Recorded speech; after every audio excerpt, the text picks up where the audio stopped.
Hello बच्चों, welcome back to my YouTube channel learning student. स्वागत है आप सभी लोग का हमारे इस यूट्यूब चैनल पे। बच्चा, आज हम आप लोगों के लिए लेकर के आए हैं क्लास 12th के बच्चों के लिए, जो कि हिंदी ग्रामर से है। रस, छंद, अलंकार आपके 6 नंबर जो कि श्योर है। ठीक, तो चलिए देख लेते हैं। सबसे पहले रस देखिए, श्रृंगार रस पहला है। श्रृंगार रस अनुभव, विभाव तथा संचारी भाव के संयोग से पूर्णता को प्राप्त होने वाली रति नामक स्थायी भाव से श्रृंगार रस की उत्पत्ति हुई है। देखिए, इसमें आपको क्या याद करना है, मेन आपका जो है वो है स्थायी भाव। इसका स्थायी भाव क्या है, तो देखिए रति नामक स्थायी भाव, इसका स्थायी भाव क्या है, रति है।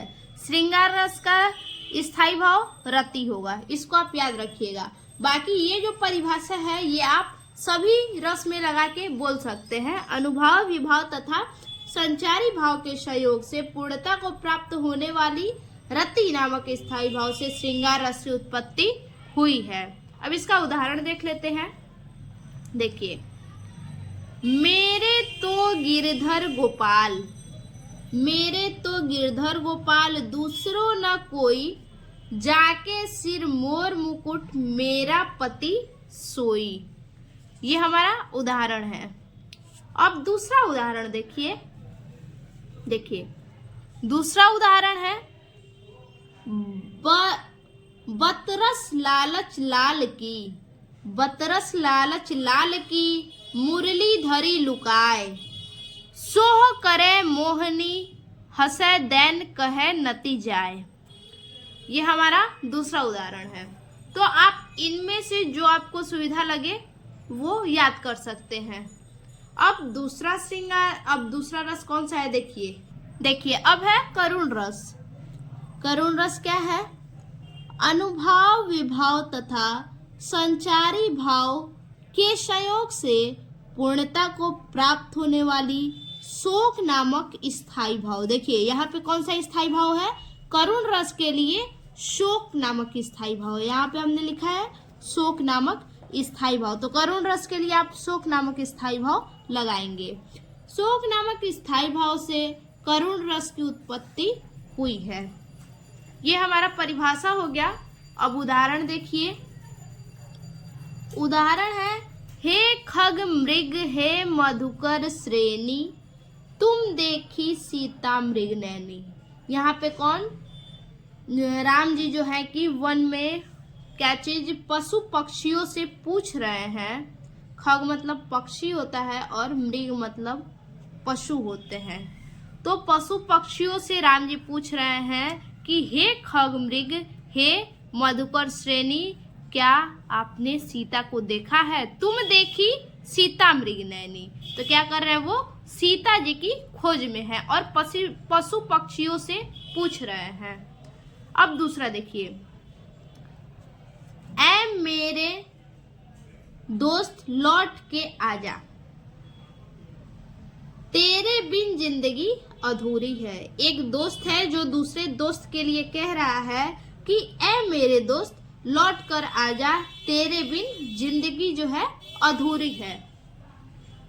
अब चलिए तीसरा रस देखते हैं। देखिए, तीसरा रस है वीर रस। वीर रस क्या है, देखिए फिर से वही परिभाषा है।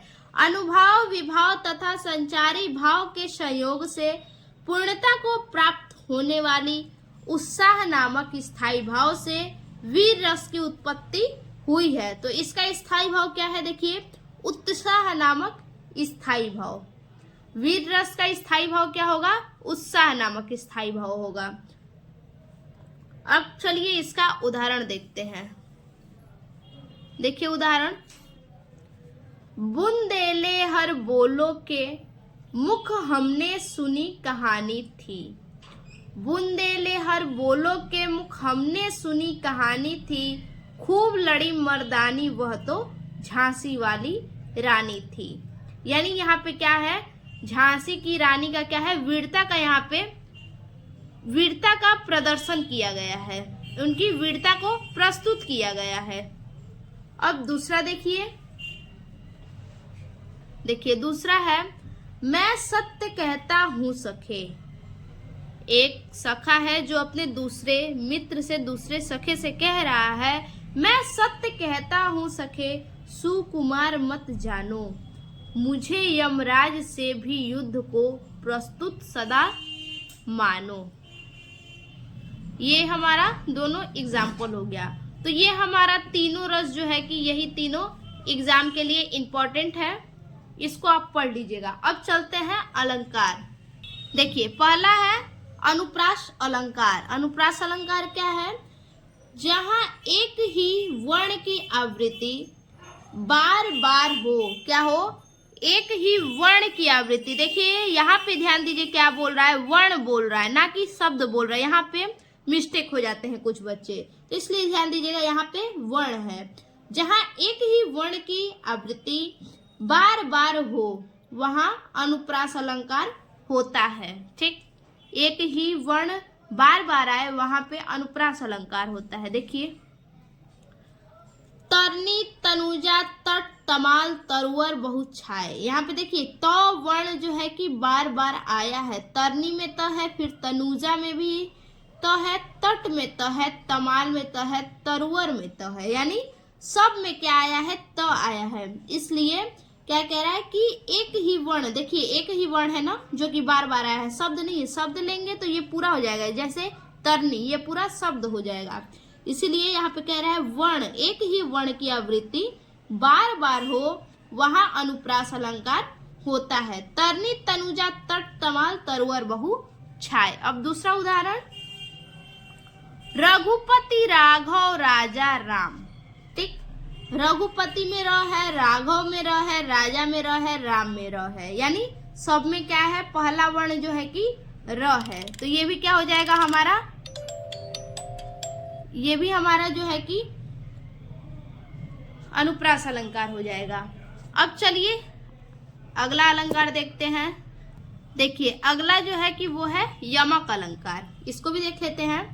जहां एक ही शब्द दो या दो से अधिक बार है। देखिए यहाँ पे क्या कह रहा है कि एक ही शब्द, वही अनुप्रास में क्या था? वर्ण था। एक ही शब्द दो या दो से अधिक बार आए परंतु अर्थ अलग अलग हो वहां यमक अलंकार होता है। ध्यान दीजिएगा, क्या कह रहा है कि जहां एक ही शब्द दो या दो से अधिक बार आए लेकिन क्या हो? उसके जो अर्थ हो वो अलग अलग हो, वहां पे यमक अलंकार होता है। अब इसका उदाहरण देखते हैं। देखिए उदाहरण है, काली घटा का घमंड घटा, यानी घटा दो बार आया है। तो काली घटा, पहले घटा से शब्द होगा हमारा, जो अर्थ होगा इसका वो होगा बादल। पहली घटा का मतलब है बादल और दूसरे का मतलब है घटा का मतलब कम होना, यानी काले बादल का घमंड कम हुआ। काली घटा का घमंड घटा, काले बादल का घमंड कम हो गया। अब दूसरा उदाहरण देखिए, कनक कनक ते सौगुनी मादकता अधिकाय। यहाँ पे कनक और कनक दो बार आया है। तो यहाँ पे एक कनक का मतलब सोना होगा और दूसरी कनक का मतलब धतूरा होगा। कनक कनक ते सौगुनी मादकता अधिकाय। अब चलिए अगला अलंकार देखते हैं। देखिए तीसरा अलंकार है उपमा अलंकार। जहां किसी एक व्यक्ति या वस्तु की तुलना, जहां पे क्या, किसी एक व्यक्ति या वस्तु की तुलना किसी दूसरे व्यक्ति या वस्तु के गुण धर्म आदि से की जाए। किससे की जाए? गुण से की जाए, धर्म से की जाए, आदि से की जाए, वहां पे क्या होता है? उपमा अलंकार होता है। यानी सीधा से कह सकते हैं कि जहां पे तुलना दिखाई दे, तुलना की जाए जहां पे, वहां पे आपका उपमा अलंकार होता है। अब इसका उदाहरण देखिए। देखिए हरिपद कोमल कमल से। हरिपद का मतलब, हरि का मतलब क्या होता है? ईश्वर होता है, और पद का मतलब होता है पांव होते हैं। तो यानी हरि के जो पैर हैं वो, उनकी तुलना किससे की गई है? कोमल कमल, यानी कमल की कोमलता से की गई है। हरि के पदों की तुलना जो है कि कमल के कोमलता से की गई है। दूसरा उदाहरण है, फूलों सा चेहरा तेरा कलियों सी मुस्कान। देखिए अब यहाँ पे देखिए फूलों से चेहरे का तुलना किया गया है कि चेहरा क्या है, फूलों की तरह है, और जो मुस्कान है, मुस्कुराहट है, वो क्या है, कलियों की तरह है। यहाँ पे तुलना किया गया है। तो ये हमारा तीनों जो अलंकार है हमने बता दिया, अनुप्रास अलंकार, यमक अलंकार और उपमा अलंकार। यही 3 अलंकार आपके एग्जाम के लिए इंपॉर्टेंट है। अब चलते हैं छंद की तरफ। देखिए पहला है हमारा दोहा छंद। चलिए इसको देखते हैं। देखिए दोहा एक अर्ध सममात्रिक छंद है। दोहा कैसा छंद है, अर्ध सममात्रिक छंद है। इसमें 4 चरण होते हैं। पहले और तीसरे चरण में 13-13 मात्राएं होती हैं। ध्यान दीजिएगा, पहले और तीसरे चरण में 13-13 मात्राएं होती हैं तथा दूसरे व चौथे चरण में 11-11 मात्राएं होती हैं। देखिए छंद जो है, छंद में आपका दोहा और चौपाई यही दोनों इम्पॉर्टेंट है, क्योंकि सोठा जो है वो दोहा का उल्टा होता है, उसको आप लिख लेंगे, ठीक। इसलिए दोहा और चौपाई क्या है, इम्पॉर्टेंट है एग्जाम के लिए आपके। तो चलिए अब देख लेते हैं इसके एग्जाम्पल। देखिए श्री गुरु चरण सरोरज निज मनु मुकुर सुधारी वर्णव रघुवर विमल जस जो दायक फल चारी।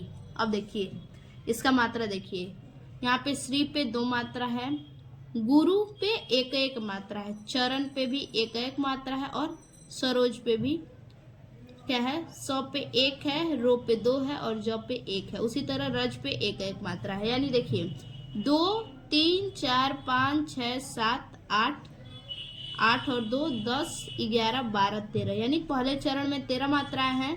दूसरे में देखिए 1, 2, 3, 4, 5, 6, 7, 8, 9 और 2 11 मात्रा है। अब तीसरे चरण में देखिए 1, 2, 3, 4, 5, 6, 7, 8, 9, 10, 11, 12, 13। इसमें भी 13 है तीसरे में।